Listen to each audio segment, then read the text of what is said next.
As-salatu ala nabi wassalamu ala rasul wal anbiya'il mursalin kulluhum mukramun. Bismillahirrahmanirrahim. Assalamualaikum warahmatullahi wabarakatuh.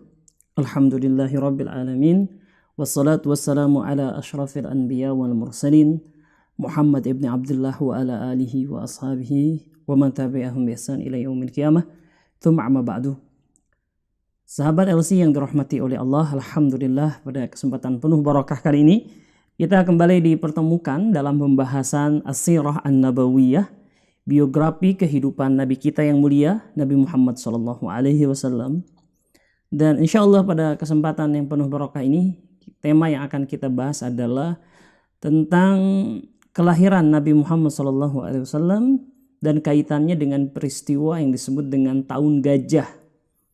Dan insya Allah tema kesempatan ini lebih pasnya kita akan katakan adalah kisah tentang pasukan bergajah yang datang ke Mekah waktu zaman Nabi Muhammad SAW sesaat lagi akan dilahirkan.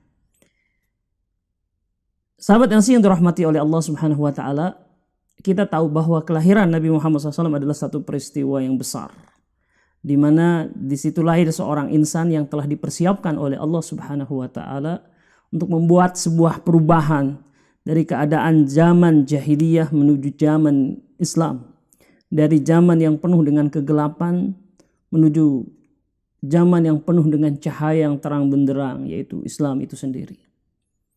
Dan kita sudah tahu atau kita sudah ingat bahwa Nabi Muhammad SAW dilahirkan pada hari Senin bulan Rabiul Awal, dan pada satu tahun yang dikenal ya, dan kita pun mungkin sudah sering mendengarnya, yaitu tahun gajah ya.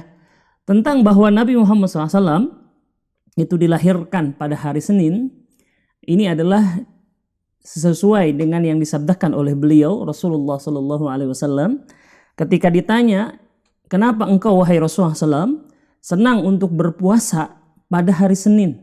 Ya, maka Nabi Muhammad SAW dikatakan, dzalika yaumun wulidtu.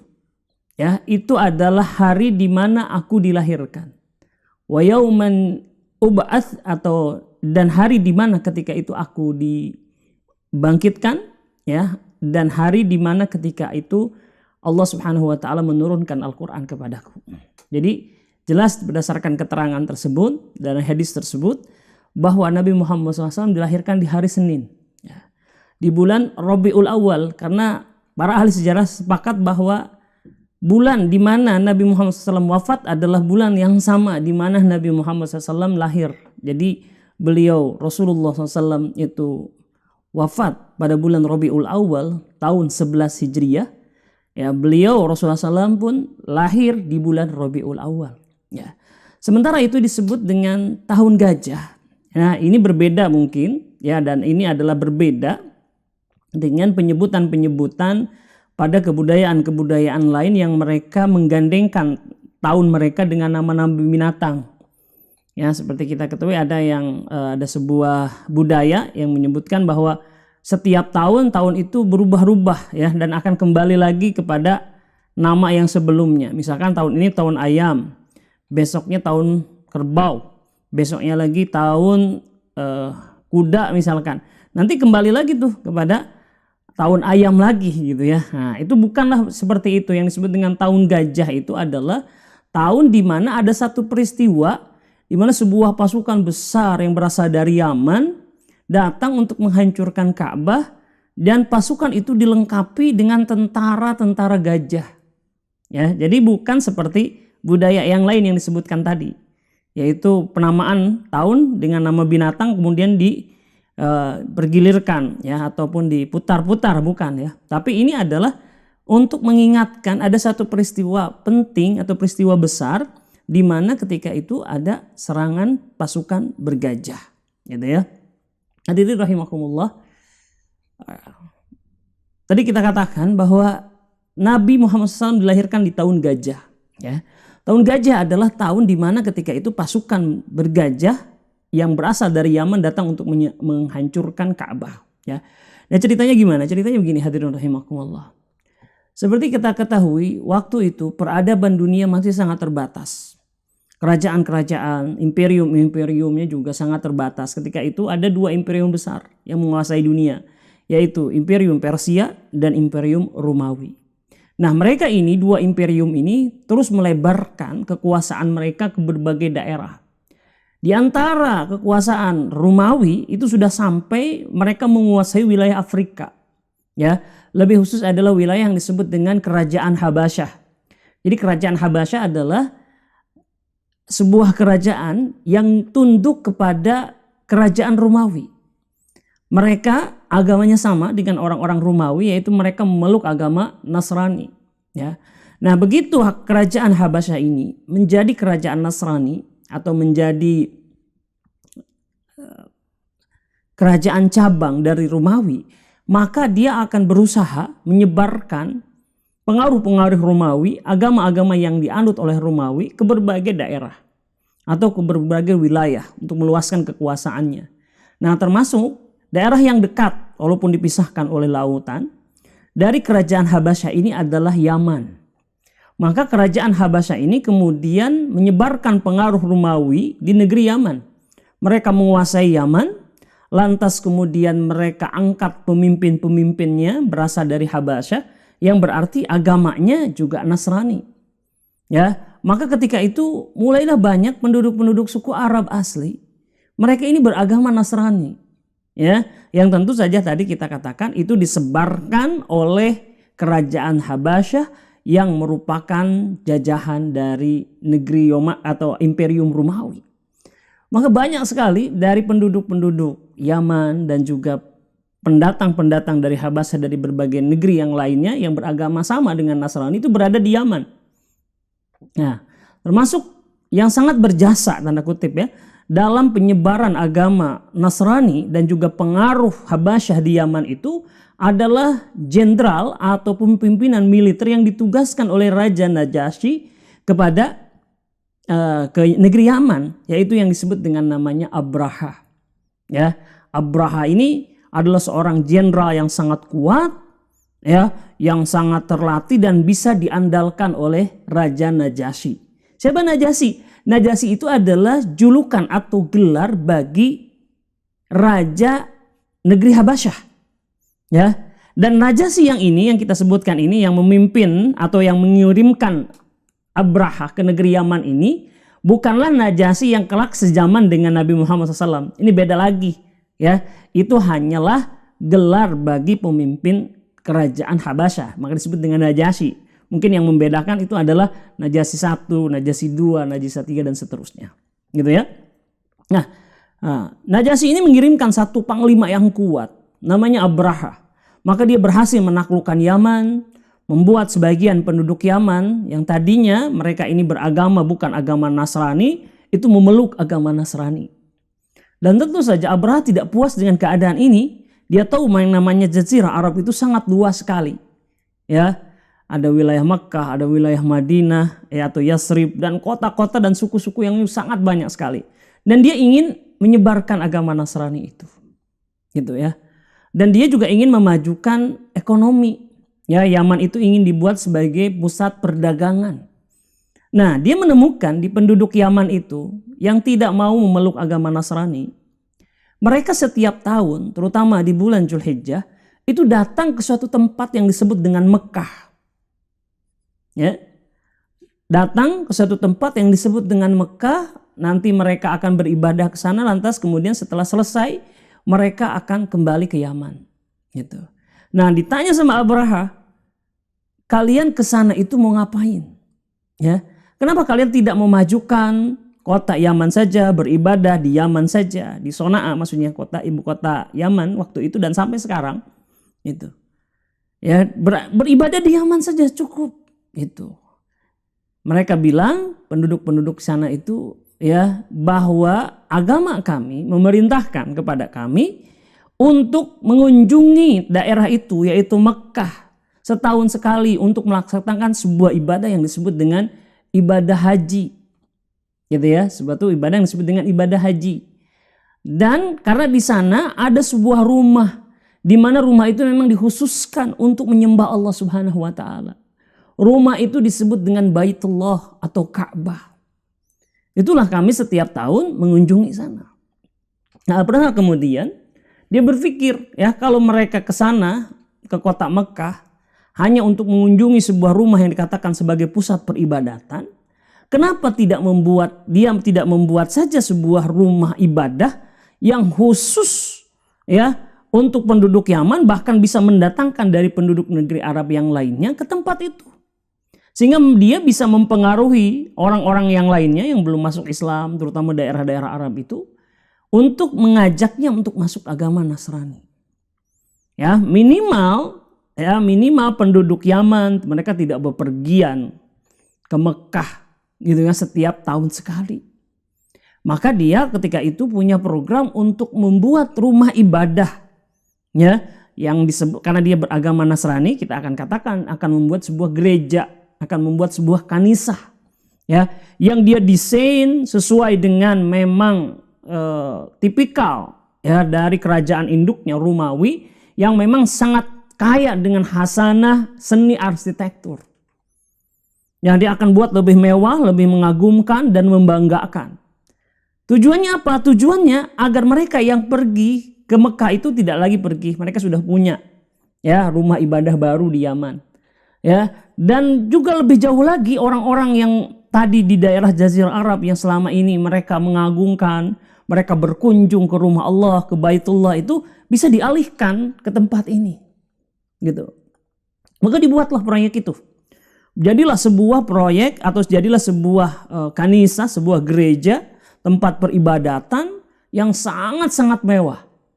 Ya, bahan-bahannya berkualitas, bahkan karena di Yaman itu sama saja dengan di Mekah, Madinah yang merupakan daerah tandus, ya, daerah padang pasir, itu bahan-bahannya sampai diimpor dari berbagai negeri. Ya, jadilah sebuah bangunan mewah, sebuah gereja yang disebut dengan namanya Al-Qulaish. Al-Qulaish itu seperti bangunan, ya, dia seperti velodrome, ya, sebagai tempat yang atapnya itu bulat, gitu kan, menyerupai sebuah peci. Ya, sebuah peci Arab, ya, peci haji kalau kita bilang gitu. Ya, yang mayoritasnya itu terdiri, sebagiannya dibangun dengan emas dan sebagiannya lagi terbuat dari kaca-kaca yang terbuka. Ya, itu ribuan tahun yang lalu, ya. Berarti itu sudah memang benar-benar sudah sangat maju sekali. Ya, seni arsitektur yang dimiliki oleh Romawi dan kerajaan-kerajaan yang tunduk kepadanya itu sudah sangat luar biasa. Ya, jadi dinding-dindingnya, atap-atapnya itu terbuat dari kaca-kaca yang tebal, terbuat dari kaca yang sudah diukir atau yang disebut dengan kaca patri, ya. Dan kita tahu dari mana, ya, penduduk Arab atau Jazirah Arab yang sangat terbatas sumber daya alamnya ketika itu, ya, mendapatkan bahan-bahan seperti itu, emas dan kaca-kaca patri. Tentu ini diimpor, ya. Ketika jadi, memang setiap orang yang lewat itu akan merasa kagum dengan bangunan yang dibuat oleh Abraha dengan tujuan tadi mengalahkan Ka'bah. Sementara Ka'bah, ya, kita tahu bahwa Ka'bah ini adalah sebuah rumah Allah Subhanahu wa taala, digunakan untuk beribadah kepada Allah Subhanahu wa taala. Yang dikatakan bahwa yang namanya Ka'bah ini sudah ada sejak zaman Nabi Adam alaihissalam. Hanya saja apakah yang membuatnya adalah Nabi Adam alaihissalam atas perintah dari Allah Subhanahu wa taala atau dari kalangan malaikat yang ditugaskan langsung oleh Allah untuk membangun Ka'bah. Jadi bangunannya itu sangat sederhana. Hanya seperti kotak segi 4, kemudian didirikan atau ditinggikan dengan batu-batuan dan juga semen-semen yang berbuat dari tanah-tanah liat. Sangat sederhana sekali. Tapi ya itu adalah karena itu adalah perintah dari Allah untuk beribadah di sana, maka mereka senang beribadah di sana. Mereka selalu merindukan, ya, Ka'bah ini. Nah, begitu Abraha datang, ya, di Yaman, dan dia membuat tadi bangunan yang sangat mewah untuk menggantikan Ka'bah ini, dia panggil orang-orang Arab itu, orang-orang Jazirah Arab itu. Dia katakan, saya sudah membuat tempat ibadah yang lebih representatif, lebih bagus, ya, untuk kalian. Maka saya sarankan kalian meninggalkan Ka'bah, meninggalkan rumah ibadah itu. Dan sekarang setiap tahun kalian bisa beribadah di sini, bisa ibadah haji di sini. Ini adalah rayuan dari Abraha, Ya, dia tahu orang-orang Arab itu bukanlah beragama Nasrani, cuma supaya cocok dia katakan kalian bisa beribadah haji di tempat ini. Dia tidak ngerti bahwa syariat Allah Subhanahu wa taala perintah ibadah haji itu sudah satu paket, tata caranya, tempatnya, ya, itu sudah satu paket dan waktunya. Ya, dia pikir bisa pindah ya tempatnya, nanti tata caranya bisa nggak berubah gitu ya. Dia sesuaikan. Apa respon dari orang-orang Arab ketika itu? Ya jelas mereka menolak gitu. Mereka beribadah kepada Allah Subhanahu wa taala di depan Ka'bah ya di Masjidil Haram ini karena semata-mata adalah mengikuti perintah Allah Subhanahu wa taala. Bukan karena terpesona, kagum dengan bangunan Ka'bah, karena bangunan Ka'bah secara waktu itu adalah sangat sederhana sekali. Nah, karena tujuan itulah mereka tidak mau ketika Abraham mengatakan sekarang kalian pindahkan ibadah kalian, pindahkan haji kalian ke kanisa ini, ke gereja ini. Ya nggak mau. Ya, karena itu bukan agama mereka. Mereka mengaku sebagai pengikut agama Nabi Ibrahim alaihissalam. Yang salah satu ajarannya adalah haji. Haji itu tata caranya, bacaannya, tempatnya, waktunya itu sudah ditentukan. Gitu ya. Kalau tempatnya salah, walaupun itu di bulan yang sama, yaitu bulan Dzulhijjah, kemudian tata caranya juga sama, tapi kalau tempatnya berbeda ya nggak sah. Ya, dan mereka malah marah. Mereka menganggap bahwa ini adalah sebuah pelecehan, ingin menggantikan kedudukan Ka'bah. Akhirnya apa? Mereka abaikan. Ya, mereka abaikan, mereka tidak ikuti seruan dari Abraha ini. Gitu. Bahkan satu orang di antara mereka dari Bani Kinanah. Ya, Bani Kinanah ini masih kerabat Nabi Muhammad SAW, karena nama Kinanah ini adalah salah satu kakek Rasulullah SAW, ya, yang kemudian mereka beranak pinak banyak, yang kemudian diantaranya menghasilkan Bani Hashim. Jadi ini masih kakek jauh Rasulullah SAW. Ada dari seorang dari Bani Kinanah itu penasaran dengan bangunan yang dibuat oleh Abraha. Ya, maka ketika itu dia masuk ke dalam gereja itu atau ke dalam kanisah itu, lantas kemudian dia mengotorinya. Ya, bukan karena dia ingin, tanda kutip ya, ingin melecehkan gitu ya, tapi memang dia marah. Apa yang dilakukan oleh Abraha ini dianggap keterlaluan. Ingin menggantikan Ka'bah dengan bangunan punya dia sendiri. Ya, jadi dikotori Quraisy itu. Ya, ketika diketahui oleh Abraha, Abraha marah. Ya, Abraha marah dan dia menganggap bahwa ini karena kalian sudah menggandrungi Ka'bah. Ini bentuk fanatisme kalian terhadap Ka'bah. Maka akan saya lakukan adalah saya akan hancurkan Ka'bah itu dengan kekuatan saya. Gitu. Nah, jadi ini reaksi gitu ya dari Abraha ketika ada satu orang yang juga melakukan reaksi dari apa yang diprogramkan oleh Abraha, yaitu menggantikan Ka'bah dengan Quraisy atau kanisah milik dia. Gitu. Ya. Tapi Abraha adalah seorang jenderal, seorang pemimpin wilayah Yaman untuk kerajaan Habasyah, kerajaan Romawi. Dia punya tentara, dia punya senjata. Ya.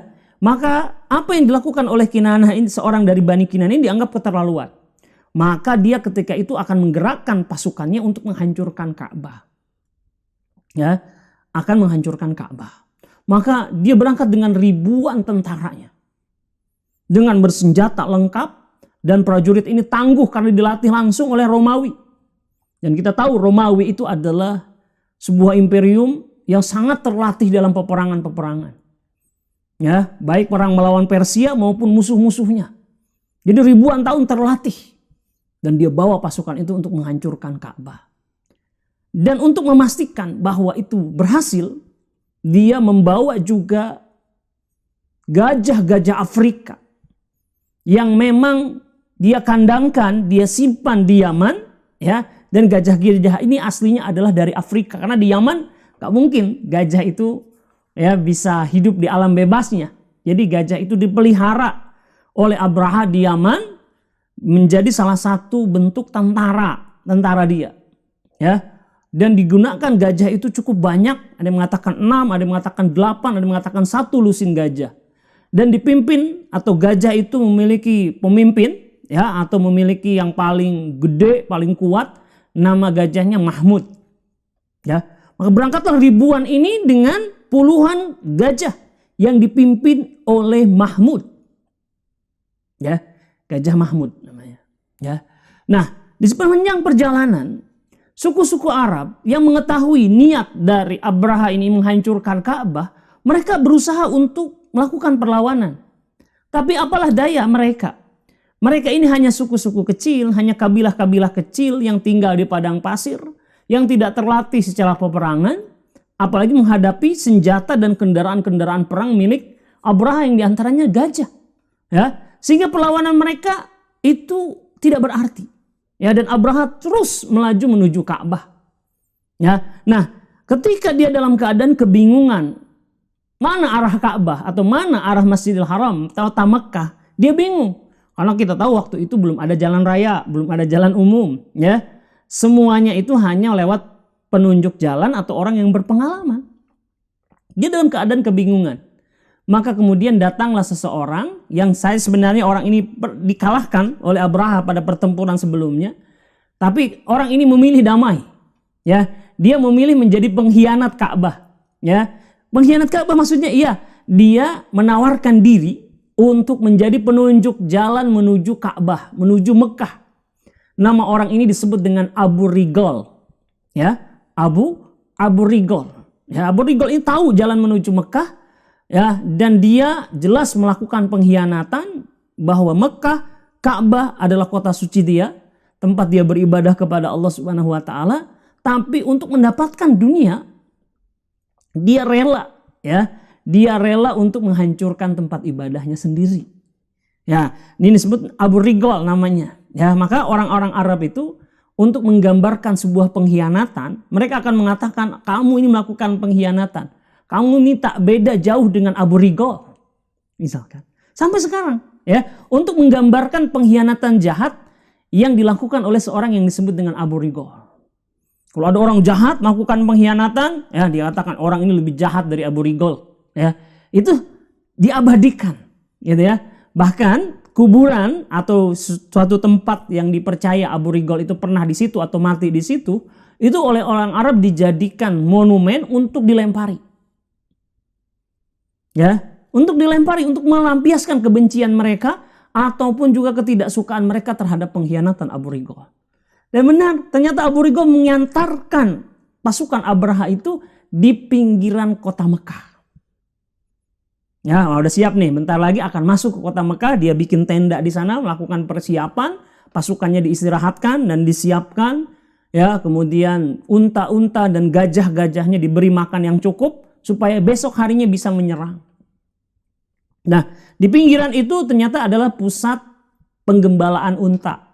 Ya, di sana dia menyita unta-unta milik penduduk Mekah, di antaranya 200 ekor unta milik pemimpin kota Mekah yang bernama Abdul Muthalib bin Hashim. Ya, Abdul Muthalib bin Hashim, gitu. Ya, diambil. Nah, sambil menunggu pasukan siap menyerang Mekah, ya, maka Abraha ketika itu memintakan kepada anak buahnya untuk memanggil tokoh yang paling disegani oleh penduduk Mekah. Ya, supaya apa? Supaya serangan dia niatnya hanya ingin menghancurkan Ka'bah, tidak ingin membunuh penduduk Mekah, gitu ya, lancar.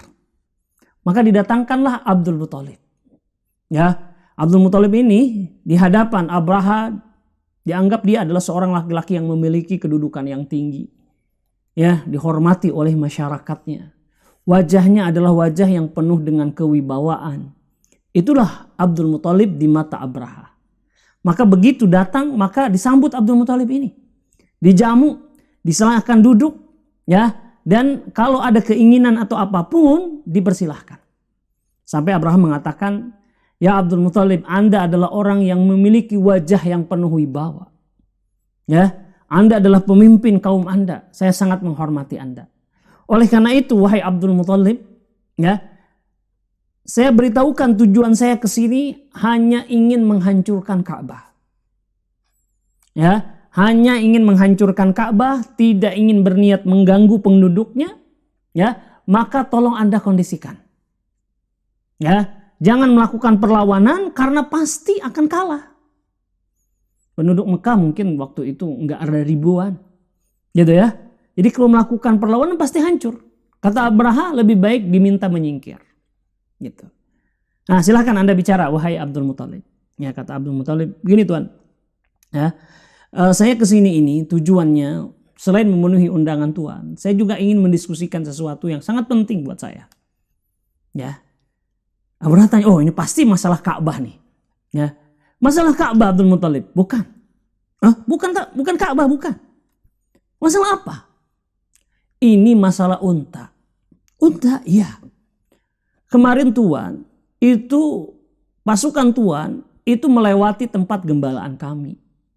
Dan saya dapatkan kabar bahwa unta saya yang berjumlah 200 ekor unta itu diambil, disita oleh Anda. Maka saya minta kepada Anda segera kembalikan unta saya. Kembalikan unta kamu ke unta kamu oleh saya? Ya, itu saja. Ada lagi enggak? Enggak ada. Benar enggak ada? Benar enggak ada. Masalah Ka'bah? Ya saya hanya ngurus unta saja. Gitu. Nah, Abraha sampai kaget ya, sampai mengatakan, ya Abdul Muthalib, tadi saya katakan saya kagum dengan Anda. Ya, saya menghormati Anda karena Anda pemimpin masyarakat, pemimpin agama kaum Anda, dan wajah Anda adalah wajah yang penuh kewibawaan. Setelah Anda berbicara dan hanya meminta unta, maka hilang kehormatan saya. Hilang rasa hormat saya kepada Anda. Loh, kok bisa hilang? Iya. Ya. Saya datang ke sini untuk menghancurkan Ka'bah, di mana Anda beribadah di sana. Dan itulah agama kaum Anda. Sekarang saya mau menghancurkan, Anda biarkan begitu saja. Ya, enggak begini kalau orang itu beragama, gitu. Maksudnya dia ingin ngajarin, gitu. Ya, begini Tuan, kata Abdul Muthalib. Ya, saya ini pemilik unta. Unta itu lemah. Ya, maka saya sebagai pemiliknya, sebagai Rabbnya unta tersebut, dalam bahasa Arab, pemilik, penjaga itu disebut dengan Rabb. Maka saya sebagai Rabb dari kambing atau dari unta-unta yang saya miliki, saya harus berusaha untuk menjaga unta itu. Kalau hilang saya harus cari. Kalau diambil orang, saya harus rebut lagi. Ya, maka ketika saya tahu Anda mengambilnya, maka saya berkewajiban untuk meminta kembali, merebut kembali dari Anda. Ya, itulah tugas saya sebagai pemilik unta.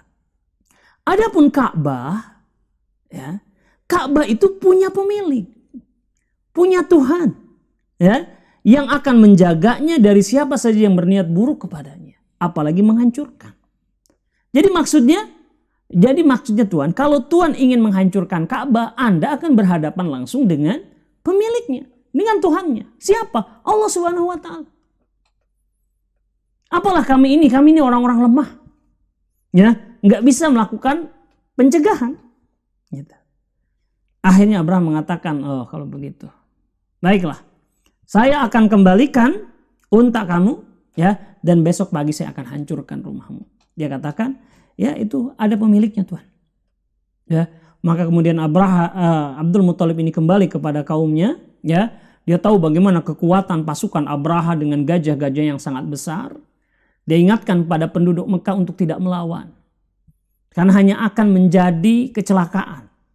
Ya, lebih baik kita mengungsi, jangan ada di sekitar Ka'bah, naiklah ke bukit-bukit dan kita nanti nonton apa yang akan diperbuat oleh Allah Subhanahu wa Ta'ala. Gitu. Akhirnya memang penduduk Mekah mengungsi. Mereka lari ke bukit-bukit sambil melihat ke Ka'bah apa yang terjadi. Besok harinya, di pagi harinya, Abraha datang dengan gelombang pasukan yang sangat besar, dengan senjata dan prajurit-prajurit yang terlatih, ditambah dengan gajah-gajah besar. Gajah Afrika. Gajah Afrika itu berton-ton, ya, mungkin ada yang 2 ton, ada yang 3 ton beratnya itu. Luar biasa, besar sekali. Ya, maka dengan derap yang sangat rapi, ya, dengan kekuatan penuh, dia langsung melaksanakan penyerbuan terhadap Ka'bah, ingin menghancurkan. Sepanjang jalan gak ada perlawanan karena memang penduduk Mekah ketika itu sudah pergi. Ya, tetapi ada satu hal yang aneh, ketika sudah mendekati Ka'bah, memasuki kota Mekah, gajah-gajah yang digunakan sebagai front terdepan dari pasukan Abraha ini tiba-tiba mogok, nggak mau jalan, ya. Dan masalah kalau misalkan kalau kambing, kalau misalkan unta masih bisa ditarik-tarik. Kalau gajah gimana nariknya? Gitu kan? Didorong-dorong nggak mau. Apa ditanya makan nggak ini? Udah makan. Ya kurang sakit nggak ada, semuanya sehat. Kenapa gajah ini nggak mau masuk ke Mekah? Tentang hal ini pernah diceritakan oleh Nabi Muhammad SAW ketika perjanjian Hudaybiyah. Ya, para sahabat ketika itu menuntun unta. Ya, unta itu kemudian akan dibawa masuk ke kota Mekah. Ya, tapi unta itu nggak mau. Ya, unta itu malah diam di Hudaybiyah. Ya, diam di tempat para sahabat beristirahat. Ya, maka dipaksa-paksa oleh para sahabat untuk jalan, unta ini nggak mau. Maka Nabi Muhammad SAW mengatakan bahwa unta-unta ini ditahan oleh zat yang sama yang dahulu menahan gajah-gajah Abraha. Ya, jadi sudah ditahan, jadi gajah-gajah itu nggak mau. Ya, karena mereka tahu bahwa itu adalah rumah Allah Subhanahu wa taala dan menghancurkannya adalah kedurhakaan kepada Allah. Gitu ya. Jadi didorong-dorong nggak mau. Akhirnya ada seorang yang inisiatif, gimana kalau misalkan kita tarik ke belakang. Kita dorong ke belakang. Ya, artinya menjauhi Mekah, dan mau. Ya. Gajah-gajah itu ketika diarahkan ke Ka'bah nggak mau, tapi diarahkan pulang mau. Seolah-olah mereka itu nggak mau, ya, nggak ridho digunakan untuk menghancurkan Ka'bah. Gitu. Akhirnya Abraham mengatakan kita akan hancurkan Ka'bah tanpa pasukan bergajah. Maka mereka semakin mendekati Ka'bah, tapi tiba-tiba dari laut, yang berarti dari arah Jeddah, dari arah Laut Merah, ya, tiba-tiba kemudian muncul burung-burung yang entah dari mana, ya, tiba-tiba muncul kemudian berkeliling di atas Ka'bah. Begitu pasukan Abraha niat mendekati Ka'bah, burung-burung itu melontarkan sesuatu. Burung-burung itu melontarkan batu-batu. Batu-batu dari jahanam, batu-batu dari neraka. Setiap burung ketika itu membawa 3 batu. 2 di cakarnya, 1 di paruhnya. Ya, setiap pasukan yang mendekati Ka'bah dilempar dengan 1 batu, ya, yang lemparan itu pasti kena, dan setiap kena itu menjadikan daging-daging mereka, tubuh-tubuh mereka berlepasan. Ya, menjadikan mereka itu hancur tubuh mereka. Ya. Demikian seterusnya sampai kemudian pasukan itu kalah. Pasukan itu gagal. Banyak di antara mereka tewas, sebagian di antara mereka melarikan diri. Dan itu disaksikan oleh penduduk Mekah ketika itu. Ya, disaksikan oleh penduduk Mekah ketika itu. Ya, dan mereka mengaguminya, ya, dan mereka yakin benar, tambah yakin bahwa ini Ka'bah ini adalah dilindungi oleh Allah Subhanahu wa taala. Bagaimana nasib Abraha? Abraha sendiri ketika kegiatan itu, ya, ketika terjadi peristiwa itu, dia terluka. Ya, tapi dia tidak sampai mati di kota Mekah. Dia dibawa oleh sisa-sisa pasukannya menuju Yaman. Tapi kemudian sebelum sampai di Yaman, dia sudah mati duluan. Terluka karena luka-lukanya. Ya, gagallah apa yang diniatkan oleh Abraha untuk menghancurkan Ka'bah dan menjadikannya atau menggantinya dengan satu bangunan yang sangat mewah yang bernama Al-Qulaish tadi. Nah, penduduk Mekah ingat benar peristiwa itu. Ya, maka mereka mengingat peristiwa itu disebut dengan tahun gajah. Karena mereka, sekali lagi hadirin rahimakumullah, itu tidak mengenal, ya, kalau setahun berlalu ditambah, misalkan sekarang 2022 gitu kan. Setahun kemudian, jadi sekarang misalkan tanggal 7 Oktober gitu kan. Maka nanti 7 Oktober setahun kemudian jadi 7 Oktober 2023 gitu ya. Mereka nggak kenal kalau 1 tahun ditambah 1. Ya. Jadi mereka kenanya apa? Yaitu mengingat-ingat peristiwa yang besar ketika itu. Kayak kita zaman dahulu, mungkin kakek-kakek kita juga mereka nggak hafal tentang tahun berapa. Mereka ingatnya misalkan waktu mereka usia 10 tahun ada peristiwa di mana ada serangan, ya, pemberontakan G30 SPKI misalkan. Gitu. Jadi kalau ditanya Bapak lahir tahun berapa, pokoknya mah waktu saya atau PKI nyerbu, waktu PKI memberontak saya usia 10 tahun. Dia gak ingat tahun, tapi dia ingat peristiwa. Nah, demikian juga masyarakat Arab ketika itu, mereka tidak tahu tahun, gak ada penanggalan tahunan. Gitu ya. Jadi mereka mengingatnya sebagai tahun gajah. Ya, dan tahun itulah Nabi Muhammad SAW dilahirkan maka mereka menyebutnya sebagai tahun gajah. Hadirin rahimakumullah, tentang peristiwa pasukan bergajah ini Allah Subhanahu wa taala abadikan di dalam Quran surat Al-Fil. A'udzubillahi minasyaitonirrajim. Bismillahirrahmanirrahim. Alam taro kaifa fa'ala rabbuka bi ashabil fil. Apakah engkau tidak melihat apa yang dilakukan oleh Rabbmu ya kepada pasukan yang bergajah? Alam taro kaifa fa'ala rabbuka bi ashabil fil. Alam yaj'al kaidahum fi tadlil. Bukankah kami telah menjadikan bahwa ya tipu daya mereka, usaha mereka itu sia-sia belaka ketika mereka berniat untuk menggantikan Ka'bah dengan yang lain, ingin menghancurkan rumah Allah Subhanahu wa taala. Wa arsala alaihim tayran ababil, dan kami turunkan ya kepada mereka tayran ababil, pasukan burung yang bergelombang-gelombang. Ya, berkumpul, bergerombol-gerombol. Tarmihim bihijarati min sijil, yang melempari mereka dengan batu-batu dari api neraka. Ya.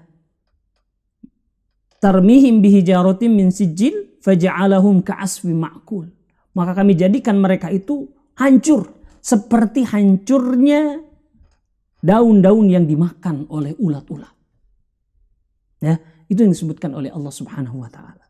Ya, peristiwa yang berkaitan dengan kelahiran Nabi Muhammad SAW, yaitu tentang serangan tentara bergajah. Hadirin rahimakumullah, apa hikmahnya di balik peristiwa serangan pasukan bergajah ini terhadap lahiran Nabi Muhammad SAW atau dalam sejarah Nabi Muhammad SAW? Ya, yang pertama hadirin rahimakumullah, ini adalah kehendak Allah Subhanahu wa taala hendak melindungi tempat kelahiran Nabi. Ya, tempat kelahiran Nabi Muhammad SAW supaya tidak dihancurkan, tidak dijajah oleh bangsa yang lainnya. Ya, yang akibat dari penghancuran itu atau penjajahan itu akan berdampak kepada seluruh penduduknya, termasuk bayi-bayi yang akan dilahirkan. Ya, kalau seandainya Abraha itu menang, menghancurkan Ka'bah, memperbudak penduduk Mekah, ya, itu kan yang terjadi adalah Nabi pun akan diperbudak oleh mereka dan akan lemah, gitu ya. Oleh karena itu oleh Allah Subhanahu wa taala dihancurkan mereka itu. Gitu. Dan ini kejadian ini bukanlah hoax ya, bukanlah kejadian ngarang-ngarang ya atau cerita-cerita yang nggak berdasar. Ya, di zaman Nabi Muhammad SAW sudah dewasa. Itu Aisyah radhiyallahu anha itu sampai dia menyaksikan ada seorang di antara mereka, di penduduk Mekah itu, yang buta matanya dan meminta-minta di pasar. Orang-orang itu mengenalnya bahwa dia adalah anggota pasukan Abraha yang cedera atau terluka dikarenakan serangan dari pasukan burung itu, burung ababe yang disebutnya, gitu kan. Terluka dan kemudian dia disisakan sebagai pelajaran atas perbuatan-perbuatan mereka. Ya, saya lihat orang itu minta-minta di pasar-pasar. Sudah sangat tua sekali. Gitu. Kemudian juga ada sosok seorang sahabat, saya lupa namanya, ya, disebutkan bahwa di zaman Bani Umayyah orang itu ditanya, wahai Tuan, mungkin waktu itu usianya 90 atau 100 tahun. Gitu ya, mungkin sekitar 90 atau 100 tahun. Apakah Anda ini pernah hidup sezaman dengan Nabi Muhammad SAW? Orang-orang dengar bahwa Anda itu lebih mulia daripada Rasulullah. Ya, kata dia, bukan begitu, saya lebih mulia dari Rasulullah. Rasulullah SAW lebih mulia daripada saya, jauh lebih mulia daripada saya. Tapi saya lebih besar, lebih tua dibandingkan Nabi Muhammad SAW. Maksudnya lahirnya duluan saya, tapi kalau kemuliaan Nabi jauh lebih mulia daripada saya. Waktu saya kecil, saya diperlihatkan oleh ibu saya tempat di mana pasukan Abraha itu mereka mengikat gajah-gajah mereka. Ya, mengikat gajah-gajah mereka, dan saya dipertunjukkan oleh ibu saya kayak apa itu kotoran gajah. Jadi beberapa hari setelah pasukan Abraha itu pergi, nah sahabat yang mulia ini diajak oleh ibunya, nih kemarin tuh ada gajah di sini, nih kotorannya di sini. Dan kotoran gajah tentu berbeda dengan kotoran unta, gitu ya. Jadi itu adalah peristiwa yang benar terjadi. demi mempersiapkan kelahiran Nabi, penjagaan Allah Subhanahu wa taala agar Nabi Muhammad SAW bisa lahir dalam keadaan yang kondusif, tidak ada penjajahan, ya, dan juga bahwa agama Allah Subhanahu wa taala ini akan dijaga oleh Allah, ya. Salah satunya dijaga lewat pasukan burung yang akan menghancurkan pasukan Abraha, dan akan dijaga oleh Nabi Muhammad SAW dengan diutusnya beliau nanti, ya. Ketika orang-orang kafir Quraisy banyak melakukan penyimpangan.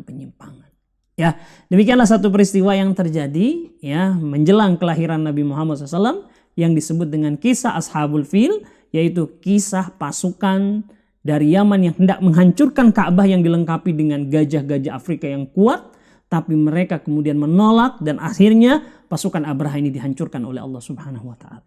Demikian sahabat LC, mudah-mudahan menjadi pelajaran bagi kita semua dan bermanfaat kisah yang saya sampaikan. Wallahu a'lam bishawab. Sallallahu ala nabiyina Muhammadin wa ala alihi wa sahbihi wasallam. Blessings be upon Nabi, peace be upon the messenger and the prophets who were sent. All of them were on